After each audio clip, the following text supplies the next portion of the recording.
how taking in a mother-in-law to your house for 13 years is something I wouldn't wish on. Oh, I'm sorry, that's not what I wanted to say. That how a person could do that is better than anything that can be said about someone. My father, Olav Hashem, whose Yahrtzeit, as you know, is tonight, and I'm asking you to stay for Marav, even though you travel in a later minyan, to stay and be part of the minyan. We got the request already. You got the request, but I remember last year. But I didn't get the request last year. Oh, you didn't get the request. Okay. My father always used to quote the pasuk. He said, "Halelcha zar, v'lo picha," and of course he would say, "Halelcha zar," and if not, then picha. So I think that without too much of a drasha shel dofi, if you just say that the zar is like a zer, a crown. Yalelcha zer, let the crown give you the praise. And hearing for the first time a few words from Bluma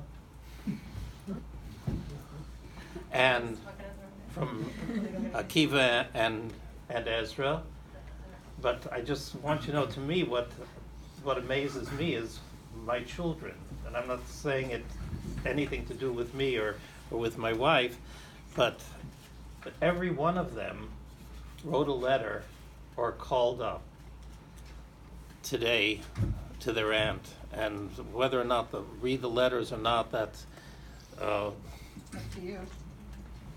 no, I'm not going to read the letters. They're for Rebecca, but basically each one of them says of how they were part of the family, how Moishe took them in, how this was the house that, as our oldest said, she went out on her first date, and every one of them have this very, very unique relationship. And it just so happened, you see me standing there with the camera, and I look back and I saw at the year before and the year before, and what stands out, the nieces and the nephews speaking about Uncle Moishe, and with a type of love that is hard to describe. And they're all the Zeir. They're the crowns. They're the crowns of each one of you, but they're the crowns of Uncle Moishe, and how they felt about him, each and every one of them. I just heard, how he would go for walks. This was not with my children, but with someone else. His children either. And how everyone, he had that interest in every single one of them, and the advice and the guidance, and maybe it's because his kids didn't listen to him. It's because there were people that he felt that he had something to give to, something of great importance, and that's something that the Zeir, the crown that is left behind, that speaks greater than all of the wonderful things that have been mentioned over here.